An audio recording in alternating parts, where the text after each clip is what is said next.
In today's world, we only watch the endings, a flashy success story or the brutal collapse. But we don't hear about the full journey that it took to get there. The late nights, tough calls, moments of doubt. On In Between Sips, we dive deep into the raw, unfiltered stories of what these business owners and leaders have been through and who they became along the way. So pull up a chair, pour a cup, and join us. We're just getting started. Because we all know the best conversations happen in between sips. Cheers, Jimmy. Thanks for coming on the show today. Thanks for having me on. It's a pleasure having you. I didn't know you were passionate about kangaroos. Yeah, so... Like all day, kangaroos in your life. Right, yeah, it's just kind of a ruse. I really started a gear company just to have an outlet to show my love for kangaroos. No, it was incredible to see, founder, owner, Marsupial Gear, right? And the way you described it when we first met was interesting to me because you said, oh, yeah, I run this company, down the road locally here. And, Marsupial Gear, right? Yep. Hunting gear and all this stuff. I was intrigued, of course. And we knew each other a little bit before that. So I kind of had a little background. Right. But you were just so humble about it because the way you described it, I walk into the warehouse and there's 40 people on the floor, making gear all day long. It was a machine. It is a big machine. It's kind of hard to describe though to the unsuspecting person because if you say you make binocular packs for a living, most people are going to look at you like you're crazy. Yeah. So it's you kind of got to generalize it to. We have a sewing facility and we make hunting equipment because that sounds a little more palatable. Yeah. No, it was awesome. And so walking through it, getting, the tour of it and all that, it was just incredible. The machine was, but I'm curious, what was that moment early on? Walk us back a little bit, walk us back to that idea you had. I mean, it's a machine now, 10 years later? Yep. We've been in business 10 years now. Congrats. That's awesome. Yeah. But walk us back, to that moment in time where you thought, man, I want to do this. I want to go after it. What was that like? So I've always been passionate about gear, playing with things, kind of customizing it to myself, especially when it came to hunting. So I probably in high school years when sports kind of started fading away after I was done, I guess it was probably in college. After I stopped playing sports after high school, I kind of started diving back into hunting more because I grew up hunting a lot with my dad. Yeah. So for whatever reason, I just had this itch to, I guess I'd read a lot of forums about gear forums, do a lot of gear research, and kind of just tinker toying with things like that. I loved Legos, so I kind of attributed everything that we do in a way to my childhood love of Legos because we're always kind of customizing things and building things. That's awesome. And so without going too far down the rabbit hole, I used to love selling things on eBay. So I'd buy and flip and sell things. And then I liked gear in general. Yeah. So I would buy things on discount websites online and then I would make a profit. And so what's the, real quick, what's the craziest or the biggest thing you've ever sold or you flipped or from that? Yeah. What's something that's burned in your memory? I think I got shadow banned there's a website called Sierra Trading Post. It used to be called Sierra Trading Post. Now it's just called Sierra, which I think TJ Maxx owns now. Yeah. So I used to buy, have you heard of the brand Salomon shoes? Yeah. So they have these ones. I know that because of rollerblades. Okay. I was really big into rollerblading. Okay. I don't know why, but I just loved it. But that's what I knew it from was that. Yeah. Okay. So I used to buy and flip a ton of their shoes, sunglasses, our whole guest bedroom for a while, a corner of it was all just stuff I would buy and flip and sell. Yeah. So enough to the point where Sierra Trading Post shadow banned me and I couldn't buy stuff anymore on their website. Now, for those not in the industry, shadow banning, is that a real thing? Come on. It is, at least in our industry. So I don't know if you see it. Yeah, so I've seen it. Because we are in the outdoor space and social media platforms, they've gotten a little better. Don't like seeing certain things. We would just straight up see that our post has been removed or it says it can't be shared. We would have a red asterisk on our account in our background settings and people can't type in your name. People blow it out of proportion, but we couldn't run ads or we can't do certain things without the risk of deactivating our account. But you were used to getting shadow banned early on, so you're the master of getting around it, right? Yeah, I don't know about that. We finally got a contact at Facebook, and that helped a little bit. Yeah. So now we actually have a rep that we can has a soft spot for us because he was a customer. So you got to find the right people. Hey, it's all about relationships, right? That's what business is. And so if you don't like seeing animals being eaten, so you're flipping shoes. Back to rabbit hole. Flipping shoes, doing things like that, back into hunting. And basically it all kind of stemmed from there wasn't a product on the market doing what I wanted to do for the certain purpose, which was holding your binoculars. There were like one or two on the market that were kind of that idea. Yeah. People used to carry binoculars around their neck with a neck strap, really uncomfortable. Then they kind of evolved to what would be like an X harness on your back. So it distributed the weight across your back, but it still bounced around. It was elastic, not the best. So I wanted a pouch on my chest that would carry my binoculars. And there were like two on the market, but they all opened the wrong way. So you'd pull your binoculars out, and then the lid would open away from you.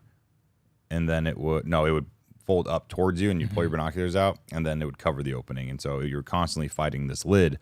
And so I was like, well, they're doing it wrong. The lid should open away from you, down and away, and then stay open, so you kind of have an open bucket just to drop your binoculars in and out. And so I thought I could prototype something like that. And why I thought I could do that, I don't know. It was just something that I was like, someone should make this. And so I had a bunch of GoPro harnesses, things like that I just started like stapling together. My aunt could sew, and so I like went to her to see if she could help me. It was a little above what she was able to do. So then I went to like 35th Avenue Sew and Vac, thinking like, oh, these people can help me, and they're all quilters, and then they're like looking at me like I'm crazy. And so I got pushed back a lot. So I had this very crude prototype, and I was like, oh, this is cool. And this was all just supposed to be a little side hobby, something just to scratch the itch, because there's no hunting companies really in Arizona. Yeah.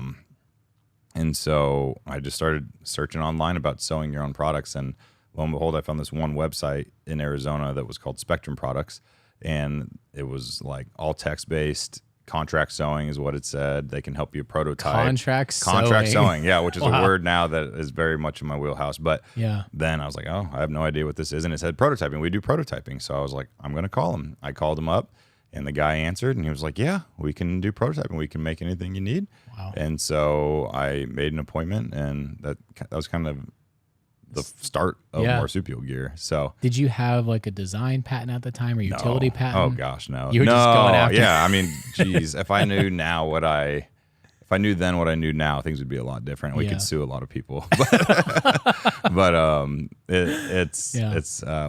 patents. And then I always just thought like people can work around patents. Now knowing a little more about design patents, we could have done something. But I also listened to a bunch of podcasts back in the day that said patents are only as good as your ability to enforce them. Yeah. And so if you don't have a lot of money, it's hard to enforce your patent. What am I gonna do? You got a 1,000-pound gorilla knocking you off. It's like, oh, see you in court. Yeah, they'll just squash you like a bug. So met this company, which was crazy. There's a lot of we had a lot of, I would say, God's timings things that happened throughout the start of Marsupial. I was the first person. There was a new general manager at that sewing facility, and they hadn't been doing any prototyping for years, and he was the new GM, and I was the first guy that called since he had started working there, and he was like, yeah, we can do prototyping. They're starting to turn that back on. Wow. And so had I called a week earlier, a month earlier, I would have gotten the prior general manager who would have said, nope, we don't do that.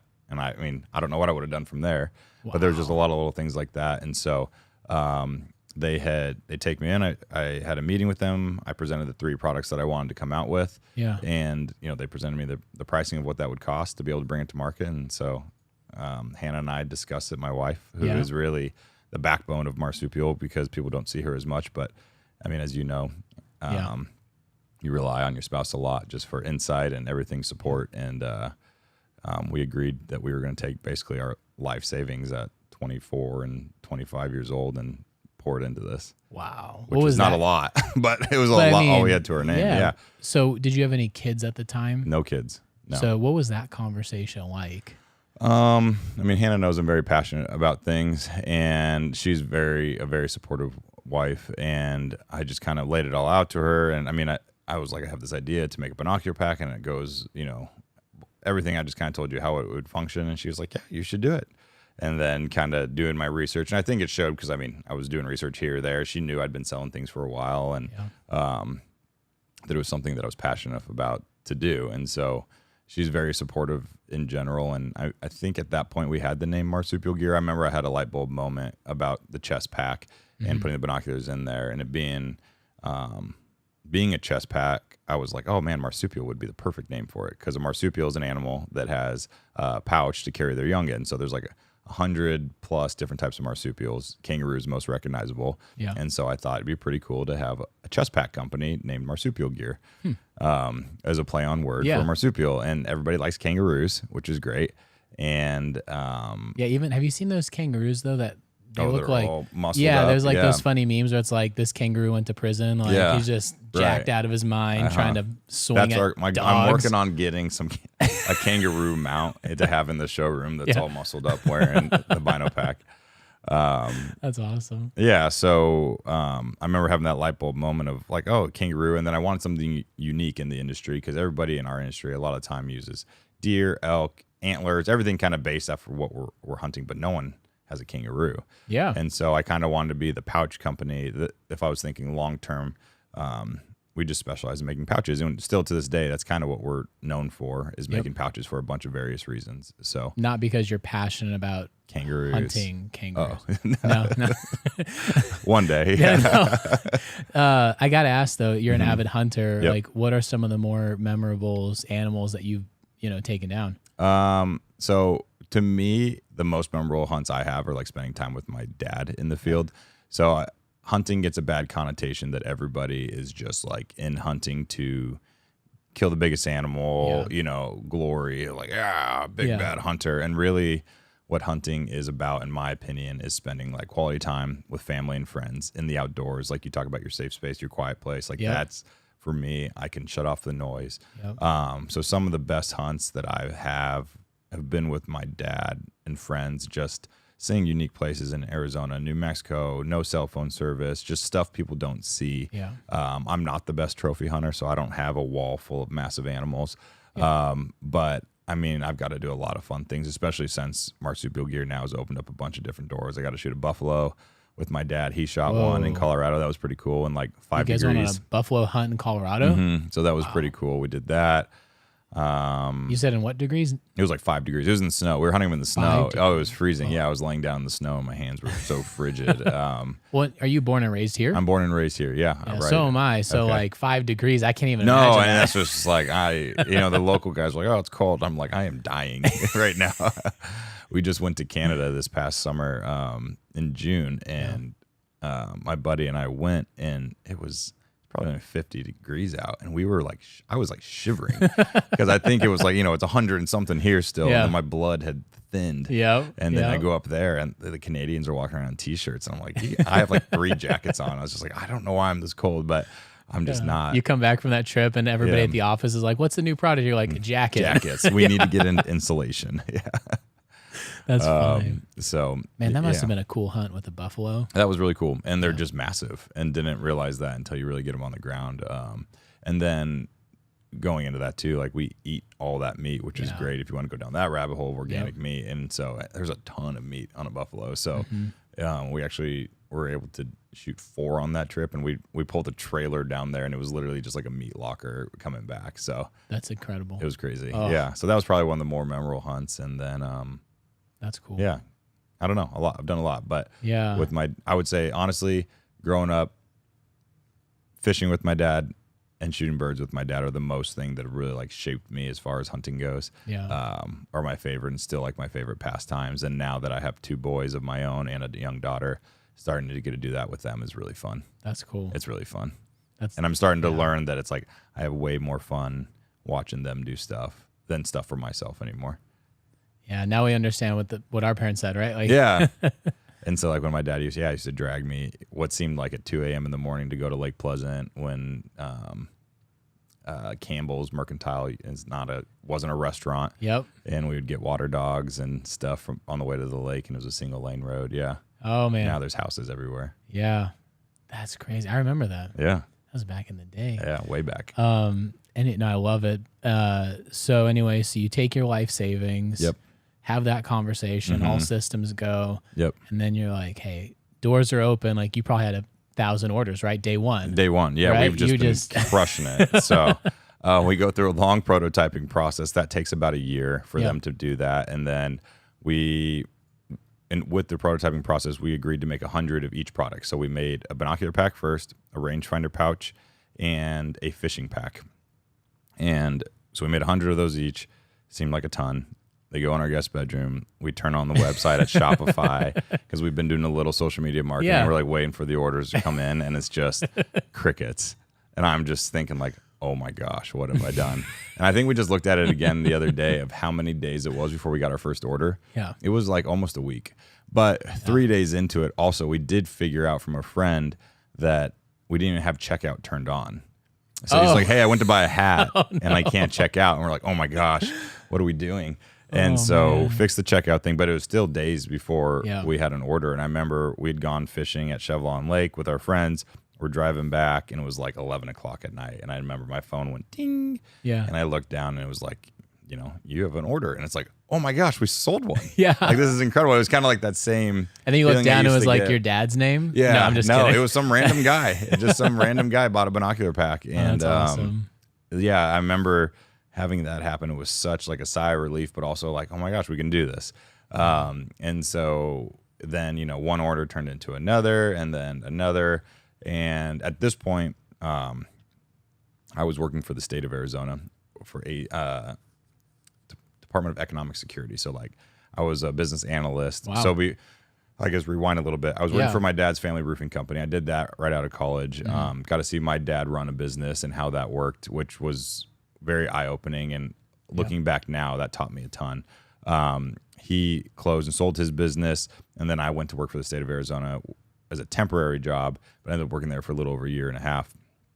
And we did all of Marsupial Gear after hours, on my lunch break, all that. And so I used to then get orders one at a time, two at a time every now and then. And I would go on my lunch break and I would go to the post office, ship my one box. And it was great. That's awesome. It was great. I would meet people in parking lots. I always joked it was like a drug deal. You know, I'd pull up to Sportsman's Warehouse, look to find, you know, another truck, get maybe the color or what it was, and then see another guy kind of looking around, be like, "Are you the binocular pack guy?" Yeah. And then, you know, we would talk, and we still have some customers today, or guys I met in parking lots, and I will always remember them because that's awesome. We were slinging bino packs in parking lots. Can you imagine if like a cop rolled up and you guys were just like, there what with do you the got? box? What's in the pouch? Yeah. It's like, bino packs. Yeah, what are these Australians doing here? Also, another big misconception. People think that we're from Australia. Oh, because of the kangaroo? Yeah. Oh, I mean, I can see you get it, but it's just like, no. Do I sound Australian? No. Yeah. That's so a lot of lunch break deals, a lot of parking lot deals. And so we made those 100 packs, made those 100 rangefinder pouch. And when we kind of sold through those, I took that 100. When I first started, I was like, oh, we'll just double our cost because that's that's all you need to do in business, right? And then you make a bunch of money. That's wrong, foreshadowing. And then so we took those 100 bino packs, made 200 bino packs, and then kind of sold through those 200. And then right around our third order is when my sewing facility went out of business. Just like, no. Yeah. So they were owned by a big company in California. I'd been trying to get hired by this sewing facility too for the past year while I was working for Arizona's. And basically they said, hey, you're too small. We have a big sewing facility in California. You're not worth our time. Wow. Good luck. We're moving all the big companies back to California. And they had done what, a few hundred prototypes at least? They'd done, yeah. I mean, we'd done like 1,000 or something. We'd probably done about 500 units with them, which seems a lot. And now that as we were larger and more in their shoes, I totally get why we were not worth their time. Yeah. But we were kind of stranded at that point and had nowhere to go. And so luckily from some of the networking I had done while I was there, and because I would drive and drop off materials on my way to work, driving downtown, I would drop off rolls of fabric. I got to befriend a lot of the sewers there. And so they would know me, and I'd walk on the production floor and kind of see my stuff being made. And I was there before the general manager was, so I kind of just took the liberty upon myself to go in the back door and talk to Marilyn, the production manager. And good old Marilyn. Good old Marilyn, yeah. And so I had nowhere to go, but I met another guy like me who's kind of in the same boat, too small, was told good luck. And he had the money and I had the time to run a sewing facility. So we basically took the pieces of that sewing facility, employees that were let go, customers that were just like me, and we hired the sewers that just got fired. We called the 15 other companies that were small like us and said, hey, we're picking up the pieces of Spectrum. Yeah. We have the same staff that was sewing your stuff. We know everything. You know, it's now going to be called Arena Merchandising. And so I was a general manager of arena That's a merchandise. smart move right there, It was, man. find a guy who had the capital. No, Yeah. but No, just the fact because you're already in the business and it Correct. was a business that was helping you fulfill the product you were selling. So now you're in the business in a multi-layered fashion. Exactly. Yeah, so a lot of and just That's a timing smart things. move, And like man. I met this guy who he was passionate about it too, but he was running 2 other businesses. So he's like, I don't have time to run the day to day. We hit it off, got lunch a couple times, and he's like, he knew I was young and ambitious and personal with all the sewers, and so we just kind of started Spectrum 2.0 under the name Arena Merchandising. So what we did is we sewed Marsupial Gear just like I was a regular customer. We sewed for 15 other companies.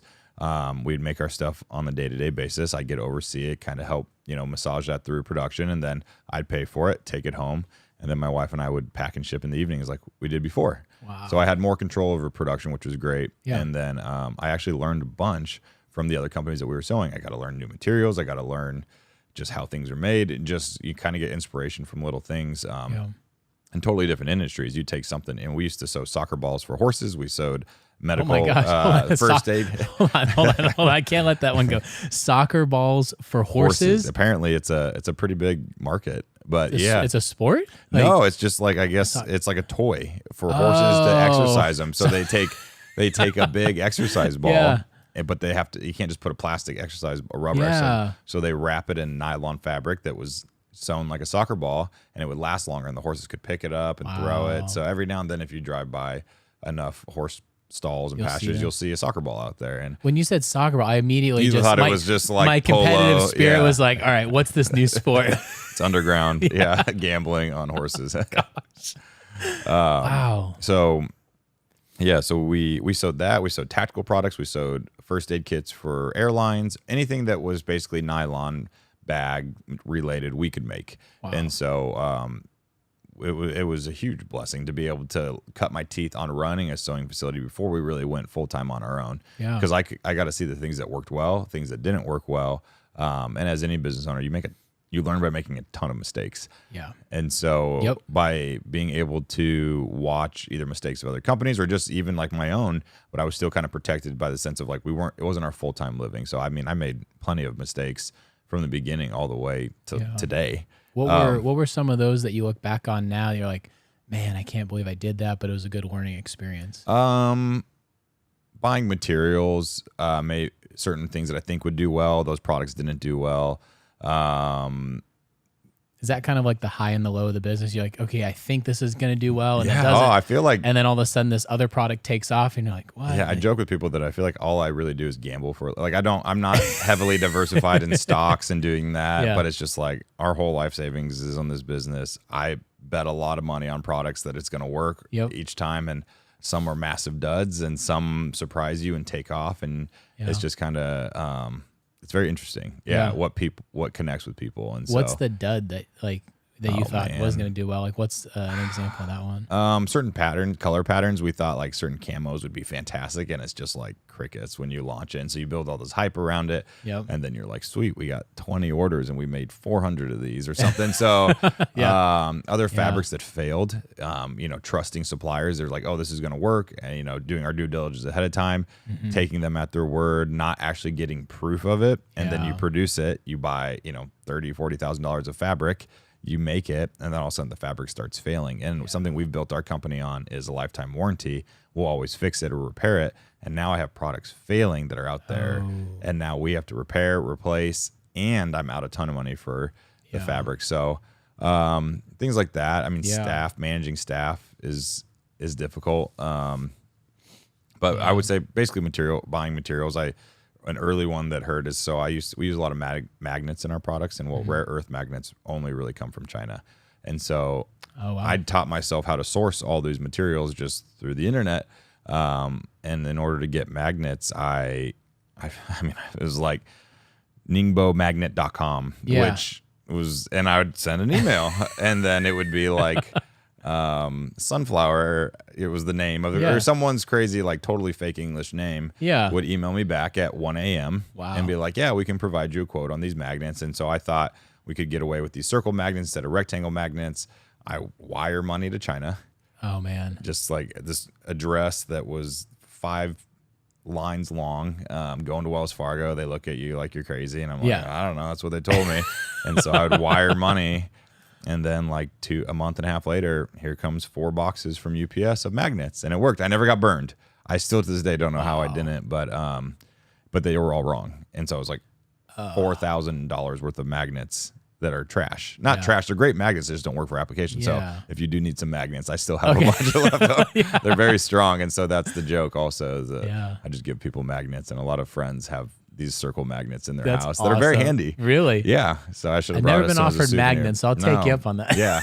There's a funny story with those too about my dad putting them up his nose one time and getting them stuck. So do tell. I mean, I'm sorry, Dad, if you're watching this, but so as with all my close relatives and family and friends, I gave them a stack of these disc magnets, and they're like the size of a battery that you would see putting in, like, I don't know, right? Not watches, but like those little disc batteries. Yeah. And so I gave him like 10 of them or whatnot. And so I guess he was bored watching TV one night. And so he was like, I wonder what it would be like if I had ear piercings or whatnot. So he takes 2, puts 2 on his ears. So he's used 4. And then it was like, and then it was like, I'm trying to think. Then he went to his nose. And so he put 2 in this nostril. Naturally, right? Naturally, right. I mean, he's just a normal guy, right? And so he puts 2 to this nose. And then he puts 2 in this nose. So now he's got 8 U's. That's right. Okay, so he's got 4 in the ears, 4 in his nose. He's got 2 left. So where do you go? It's like, well, maybe I should do like a lip piercing or something, right? And just obnoxious. And these things hurt when they pinch, right? Yeah. So he puts one in his lip, and something happens when he goes to his lip, and it magnetizes to the one to his nose. No. These 2 jump from this nostril to this nostril and turn into a 4-magnet cylinder, and they get shoved up his nose. No way. They get shoved up his nose, and so he's like, I'm sorry, not there. And so I'm hearing, painful, but no, I know. It's just, you can't help but laugh. And if you know my dad, he's a big guy, burly guy, and he's telling us the story. How now he has a cylinder of magnets shoved up his nose. He can't get him out, and he's kind of panicking. He like goes down to my mom, who's down the hall, and he's just like trying to get these magnets. Gets a bloody nose in the process. Gets him out, but it's just like, I just can only imagine him walking into the ER. It's like, sir, what seems to be the issue? And it's like, I got some magnets in my nose. But he got him out. Now I warn everybody that I give magnets to, like, hey, don't put these up your nose. Yeah. It could be dangerous. So I'm just trying to imagine his lip just getting sucked And he up, just said, it was just so boom. instantaneous where sorry for the loud snap. You're fine. It just where boom, and they just all jumped because they're so snappy that it's just like, boom, and they were just up his nose, like nothing he could do. And his lip was stuck to his nose because the magnet inside his mouth was just pulling through his lip. They're really strong magnets. So jeez. I forgot about that story. I definitely want some of these magnets. I should now. get some. I should get him to reenact it one time on video.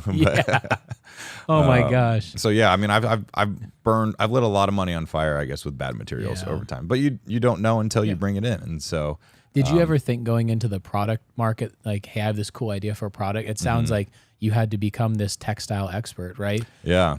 Did that? And you naturally grew into that, but at one point we were like, man, I didn't realize I would need to be passionate about. Oh my gosh, I know so much about webbing, buckles, grosgrain, which no one even knows what grosgrain is. What's grosgrain? It's like a thin webbing that you use to trim out all the products that we sew, so it kind of hides raw edges. I mean, anything textile related, I've cut my teeth on, taught myself, and just had to figure it out because there's no sewing 101 or manufacturing class 101 that I took at ASU. I would have loved to have had something like that. The closest thing I took was entrepreneurship 101, and that didn't teach me anything compared to what you learn by just cutting your teeth. It's crazy, huh? Yeah. Yeah. So okay, so the business is growing, right? Things are moving along. Yep. You're now a textile expert that owns a textile company, correct, or sewing company. Yep. Right. Well, at this point I only own just the company, right? We don't have our own sewing facility. It's just kind of your partner owns the partner, sewing. yeah. Okay, and so, so I'm a part of it. And so at probably like 2019 was really where the push, where he really wanted to go in a different direction than I did. He really wanted to get into apparel, some other products as well. Didn't really align with the nylon goods that I was making. He wanted to make leggings, t-shirts. He was more in the fashion world. And so I just had no passion for that. And it kept coming to a head where I needed more production, but we were taking on other customers, and so my stuff kind of had to get pushed aside, and that was hard. And we kind of got to a point where were you doing Marsupial full time at this point though? No. So I was still running Arena on the day to day. I did that for about 3 years. Wow. And then it came to a point where with my partner, I was like, hey, I need to be going full time with this. Yeah. I need more production. I love what you're doing here, but it's not my passion. And we amicably split ways, which I'm so gracious to him because he let me take a couple of sewers with me. Oh, and wow. so who were basically just only sewing my stuff anyways, but still he could have told me go pound sand. Yeah. I think we put a non-compete in, but I didn't want to do anything that he was doing, and he didn't want to do anything that I was doing. So it kind of worked out.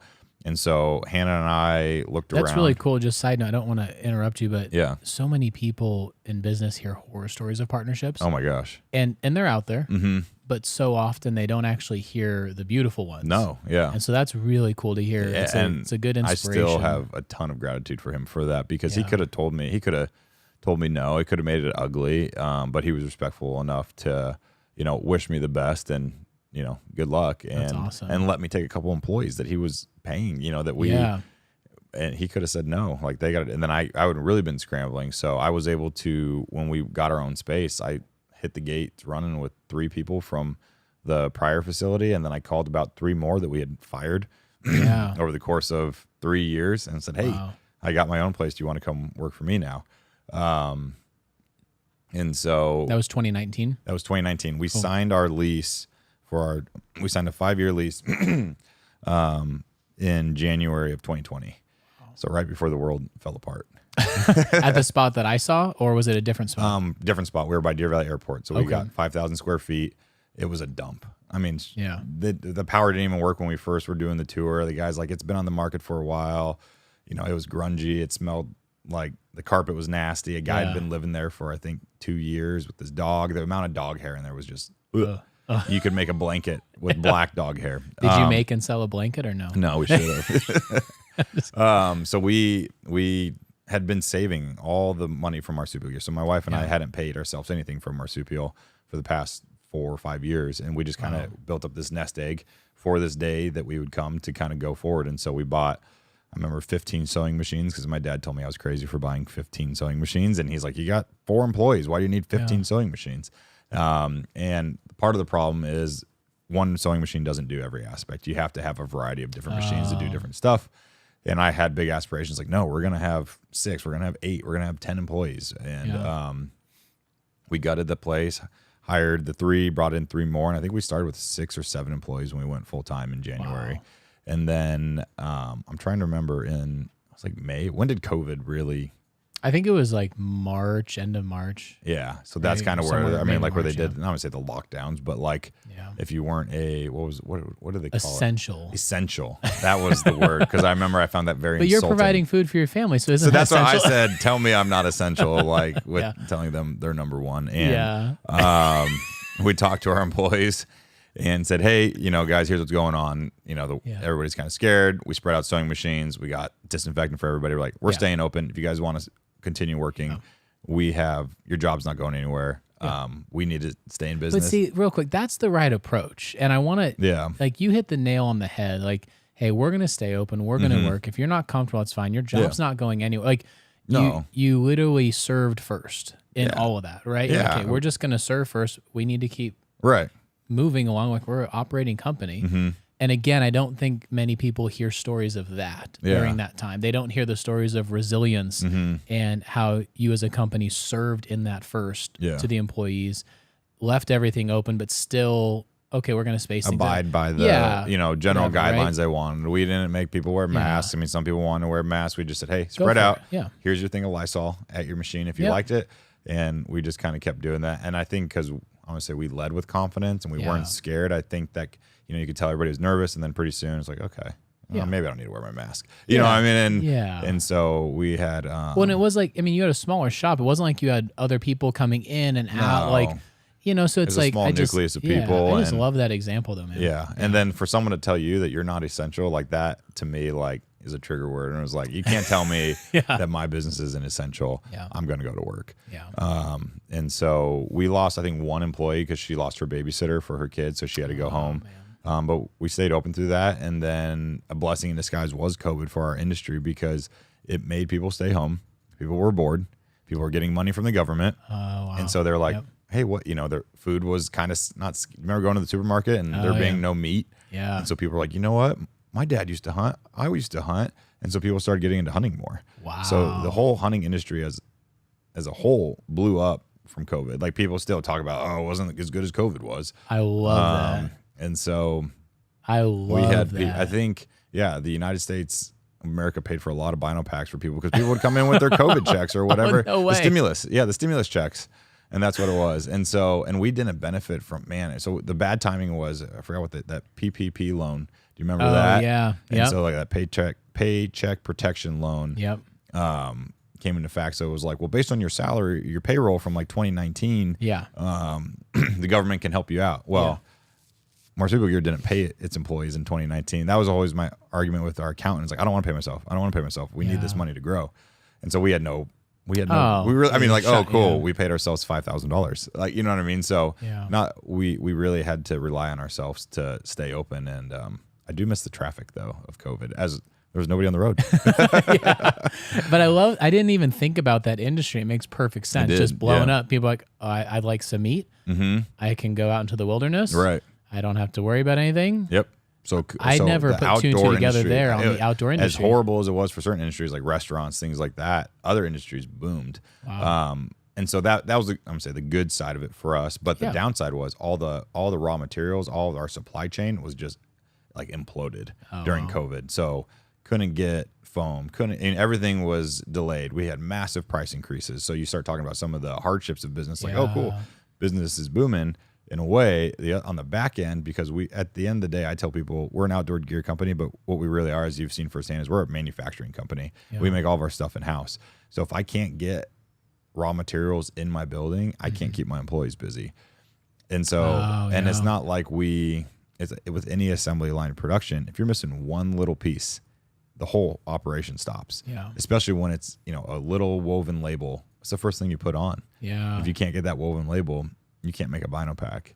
Wow. Same with zippers. And so everything that we had was just kind of throttled during COVID also, as far as the supply chain goes. And so that was really tough. And so I would say invest in ourselves, and I would just buy more material than I would need because I'd rather have it on the shelf than sit there and told that I couldn't have. So those were actually some really hard years too, because we had to buy so much raw material in bulk and gamble that, oh my gosh, we're going to sell this. Yeah. And just have it sitting on our shelves. So, well, and that cash flow. Oh my gosh. What do they say? Like capital is king and cash flow is queen or something like that. I don't know. But to me, being in business now, like cash flow is everything. Like it's huge. It's one of the most underlooked at in business, right? Is cash flow. Yep. And so now your cash flow is depleted. Now you have products sitting there. So now you're like, I want to sell, right? But your cash flow is out of whack. Cash flow is the most important thing in business. Ebbs and flow of purchasing raw materials, which every business does. But we would have to, like when we need to buy foam, you can't just go buy one roll of foam. Yeah. You got to buy, and then they increase the minimums. I used to be able to buy 1 to 2 rolls at a time out of California because of COVID and supply chain restraints. They said, actually, sorry, you can't buy 1 to 2 anymore. You got to buy 15. Wow. Rolls of foam that are 3 feet wide, they're cylinders by 5 feet tall. They take up a ton of space. And they're not giving you any price breaks, right? No. Oh my gosh, no early payment discounts, nothing. It's just basically take it. And if you don't take it, the 5 guys behind you will take it. So you just had to saddle we just had to put up our big boy pants on. And I remember, my parents are also a huge part of Marsupial Gear because in the early days, just for their support, my mom and dad would help ship. My mom would help ship a ton, come to our house and help ship off our living room floor before we moved on our own. Wow. But my dad has a big detached garage in his backyard. Well, I mean, he used to store foam rolls for us for a long time. And, in that garage? And excess inventory, and he would just be like, oh, too bad I can't get to my boat. There's foam in the way. And things like that. That's awesome. So they were a huge support system for us. That's cool. So, I mean, our house was taken over. Before we moved out into our own building, our garage was Marsupial Gear. Our living room was Marsupial Gear everywhere. I mean, there's videos of our kids chewing on binocular packs as we're shipping them. And we're like, we shipped 20 packs tonight. I mean, it was incredible. Wow. And as rough as those years were, my wife and I find ourselves reminiscing more and more and more. And it's like, man, I really miss shipping packs off our living room floor. Yeah, that's cool. Yeah, and especially our daughter's fourth birthday, our youngest daughter, her fourth birthday is today, and that's really kind of been a punch in the stomach as for her getting older. And it's like, oh man, she grew up in our shop. I mean, she was born. I mean, there's pictures of Hannah 9 months pregnant with all the sewing ladies, and we're just sitting there taking pictures. Oh, that's so cool. So it's crazy how much our family is really intertwined in Marsupial Gear, which is huge. And I think that's resonated with a lot of our customer base because we just try to perceive ourselves like we're just normal guys trying to make a living. And so people like that from what we've seen. Yeah, that's incredible. Wow. So fast forward now, you were shipping off the living room floor, but when I went in there, I think your team was pumped because they had shipped like 400 orders in a day or 300 orders. Something like that. It was some crazy number, and there was like 4 or 5 of them. Yeah. And I remember you were taking me on a tour, and they were like pumped about it. I was like, how many did you guys ship today? And they're like 300 or 400 units. Yeah. I was like, it's a lot. Yeah. I mean, it's a machine. Sometimes you're like, oh, it's a ton. Other times, then I get in my own head where it's like, oh, it's not a lot. I mean, only 200 is not. But then it's like, it's a lot compared to our first Black Friday. I think we got 40 orders, and my wife and I about lost our mind because we were like, what are we going to do? And now Black Friday is like, poor Jackie now who oversees all of our shipping. The orders just build because it's a 4-day weekend. We give everybody off for Thanksgiving the day after, and Monday comes in. It's like, hey Jackie, there's like 4,000 orders in there, and we need to get them out fast because people are angry. So because Amazon Prime has ruined the world. Yeah, and everybody thinks things just magically show up on their front doorstep. This is in true. 24 hours. That's another thing that we've learned. I mean. That's interesting how you've had to navigate those waters because when a company like Amazon changes shipping, they set the standard. And so now for a company like yours, like people just assume that's the way it is. Right. Yeah, that's really interesting. Which, I mean, there's lots of things that you wouldn't have known until you got into it. But it's like shipping is a huge part of our business. And you want to make the customer always happy. Yeah. The customer's not always right. You want to make them feel like they're right and they're special. But you got to go above and beyond, and some things are just out of our hands too. With UPS, oh my gosh, UPS and post office during COVID was a nightmare. They just lose packages, and just be like. But then you have one company that's making it more and more approachable and actually more convenient. Right. Like every year, leaps and bounds. Right. Like I think I can order something on Amazon and get it today. Yeah. Like in hours, right? Right. But yeah, that's interesting about the worlds that you have to be in because like in our world, like technology has become so approachable. So like people just. Like, oh, I can flip up a website. Right. I have an AI agent that can build me a website and it's going to rank tomorrow. It's like, no, like, but that's the perception. Right. And so for you guys, you're selling great product, but then you also have to be great at shipping and great at delivery and great at all these things. And those are things I really look back and it's like, I want to say I'm in over my head sometimes, but like I had it's far surpassed my expectations of whatever the business would be. But like, now I have to manage HR. We have like 85 employees now, and I don't know how to manage 85 people well. Or I'm trying to learn how to be a better manager of people. We're trying to learn how to be a shipping company. We're trying to learn how to be a marketing company. All these things where it's like I just wanted to make Bino packs and sell them out of my house for an extra 10 grand a year, so I could go hunt out of state. And so now it's like, oh my gosh, what have I done? Yeah. And I mean, we're very blessed that we can even have those problems. But it's just like you have to. You have to be good at those things. Otherwise, your competition is going to be better than you and leave you behind. So, well, and that's a really good segue. I always like to ask this question, in light of all of that, right? Yeah. What is like a piece of advice you would give a business owner, a leader? I'm sure you have many, right? I think sometimes my business partner has described it as like you're just like, as owners, we feel like these tattered war horses, just charging into battle. It's like, we took an arrow. You just keep charging, right? Yeah, you just can't stop. And so I'm sure there's many lessons, but like what's something that you would say is like one of the most impactful or important lessons you've learned? What I would say would like separate you from like 99% of the rest of your competition is just being consistent. And people, I think, look at us sometimes now because we've gotten to a point now where we're larger, more recognizable, but it's like we've been doing this for 10 years, like day in, day out. My wife and I didn't take vacations or do anything for the first 5-6 years. I mean, every single day we would answer emails into midnight. My wife and I had to answer the emails, and it was just consistent. I'd post on social media every single day. I'd answer emails every day. I would do the not fun stuff every day. And there's a lot of hours in the day, and you can juggle it all. I mean, it sucks. I mean, I know people kind of like glamorize the grind, but there's something to that. Yeah. And I feel like it changes you over the course of years. But like there's 24 hours in a day. Yep. I mean, if you want to be cheesy about it, but like there's time to do multiple jobs if need be, but you got to like walk before you can run, and you have to be consistent with it. Like there's very few cases that are overnight successes. And so you have to do the nitty gritty for a long time before a lot of days of 1 to 2 orders every single day. Yep. Before it turns into hundreds of orders every single day.